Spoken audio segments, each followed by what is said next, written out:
Israel के खिलाफ तुर्की का बड़ा एक्शन और इजराइल ने लगभग हार मान ली है। हमास का भी यहाँ पे जो है हमास ने 4 दिन के अंदर क्या क्या किया है वो भी आप लोगों को बताने वाला हूँ। तो कई सारी न्यूज़ होने वाली, इस वीडियो को आप शुरू से लेकर लास्ट तक जरूर देखें ताकि आपको सब कुछ पता चल सके। तो सबसे पहले तुर्की की बात कर लेते हैं। तुर्की यहाँ पे एक्शन में नजर आया। तुर्की ने लगभग यहाँ पे 33 लोगों को, जो मोसाद एजेंसी है, इजराइल की मोसाद एजेंसी, उसके यहाँ पे 33 जासूसों को पकड़ लिया है, गिरफ्तार कर लिया है। ये वो जासूस हैं मोसाद से जिनका लिंक जोड़ा गया है। ये वो जासूस है जो हमास के आने जाने वालों पे, फिर तुर्की में कौन कौन आ रहा है, कौन जा रहा है, कौन नहीं आ रहा है, उन पे नज़र रख रहे थे। इन लोगों को तुर्की ने जो यहाँ पे मोसाद की एजेंसी जिनका लिंक बताया गया, लगभग 33 लोगों को गिरफ्तार कर लिया गया है। 13 को और गिरफ्तार करना है जिनके पीछे अभी पुलिस लगी हुई है। तो ये कुछ न्यूज़ निकल के आ रही थी तुर्की की तरफ से। वहीं मैं आपको बता दूं, अल कस्साम ब्रिगेड के प्रवक्ता अबू बैदा का भी यहाँ पे बयान निकल के आया है, जिसमें उन्होंने पिछले 4 दिनों में यहाँ पे हमास ने क्या क्या किया है वो बताया है। जिसमें 4 दिनों के अंदर इन्होंने इजरायली सेना के लगभग 71 टैंकों को, यहाँ पे जो इनके लड़ाकू हैं,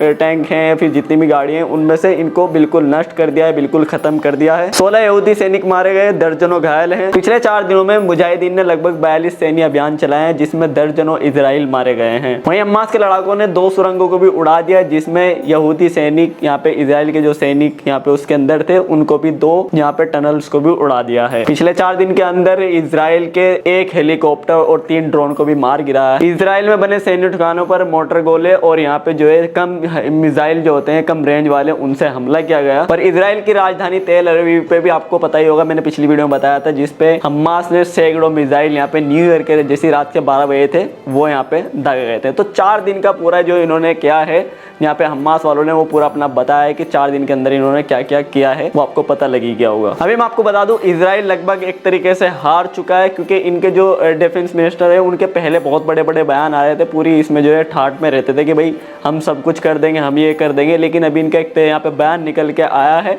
जिसमें इनका कहना है कि इजराइल के डिफेंस मिनिस्टर जो है गैलोन, इनका कहना है कि अगर हम ये जंग नहीं जीते तो हम मिडिल ईस्ट में रहने लायक नहीं रहेंगे। तो इनको मिडिल ईस्ट में कोई नहीं रहने देगा, इनको जाना ही होगा। तो इस तरीके से इन्होंने कहा है कि जितने हमारे सोल्जर्स वगैरह हैं गाजा के अंदर, कुछ को तो इन्होंने बुला लिया है, बहुत सारे सैनिक जो है वो गाजा से वापस आ रहे हैं, और कुछ सैनिक जो है वो अभी, जो रिजर्व सैनिक थे वो वापस बुला लिए गए, जैसे मैंने आपको पिछली वीडियो में बताया था।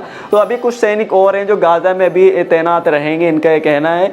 बाकी इनका ये भी कहना है, अगर हम ये जंग नहीं जीते, हमारा जंग जीतना बहुत ज़रूरी है, अगर ये जंग नहीं जीते तो हम मिडिल ईस्ट में बिल्कुल भी रहने लायक नहीं रहेंगे। वहीं बात कर लेते हैं अपने देश की भी यहाँ पे भी एक खबर निकल के आ रही है, जो कि आपको पता ही है, आजकल यहाँ पे एक चक्का जाम चल रहा है। ट्रक ड्राइवर्स की तरफ से चक्का जाम हो रखा है लगभग देश के अंदर। आपको पता ही होगा, देश के अंदर एक नया कानून यहाँ पे लागू हुआ था, हिट एंड रन का। तो ये कानून अमित शाह की तरफ से लागू किया गया था, जैसे कि अभी आपको पता ही होगा, खबरों में आपको सभी कुछ पता लग ही गया होगा। तो अभी ट्रक ड्राइवर्स का क्या कहना है और एक क्या यहाँ पे जो कानून है वो मैं थोड़ा सा इसके बारे में आपको बता दूं। देखो, हिट एंड रन का ये जो कानून है, अगर आपके पास कोई कार है, फिर आपके पास ट्रक है, फिर आप कोई भी एक ड्राइवर हो और आप किसी का एक्सीडेंट कर देते हो रोड पे, तो अगर आपने किसी का एक्सीडेंट कर दिया और आप उसको मार के भाग गए, एक्सीडेंट करके भाग गए, ये हो गया हिट एंड रन। अगर आप उसको मार के भाग गए तो आपको ऊपर, और आपका पता चल गया बाद में कि भाई किसने मारा है, 10 साल की सजा और 7 लाख रुपए का जुर्माना होगा। तो इस तरीके का ये है। लेकिन अगर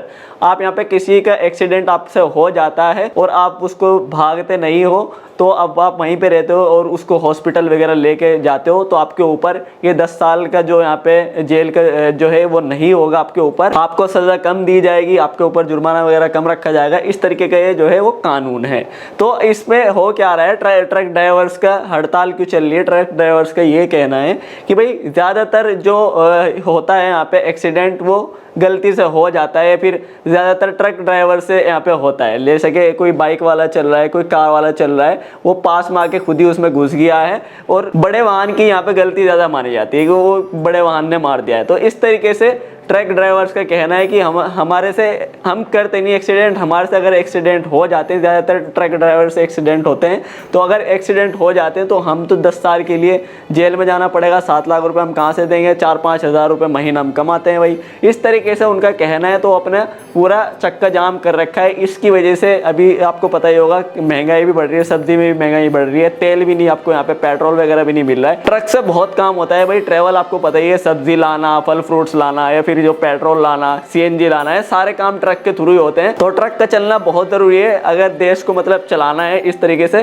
तो अभी तक यहाँ पे बहुत ज़्यादा कई जितने स्टेट में ट्रक के अभी जितने ट्रक ड्राइवर्स हैं उन्होंने हड़ताल कर रखी है। उनकी मांग है कि जो कानून बनाया है इसको वापस लिया जाए। हमारे से गलती हो ही जाती है, गलती ट्रक ड्राइवर से हो ही जाती है, तो इस कानून को वापस लिया जाए। सरकार से इस तरीके की गुहार उनसे लगाई जा रही है। तो अब इसके ऊपर क्या होता है, सरकार क्या एक्शन लेती है, क्या वो वापस लेगी या नहीं लेगी, और आपकी क्या राय है, तो हमें कमेंट करके आप बता सकते हो कि ये जो कानून बनाया है वो सही है या नहीं है। कमेंट करके आप बता सकते हो। तो ये कुछ काफी सारी जो न्यूज निकल के आ रही थी मैंने आपको बता दी, आपको पूरी समझ में आ गई होगी। तो बस ये थी वीडियो पसंद आई लाइक वगैरह कर दो यार, चैनल को भी सब्सक्राइब कर लो। बाकी आने वाली वीडियोस में आपको और भी न्यूज़ देखने को मिलेंगी। Thank you.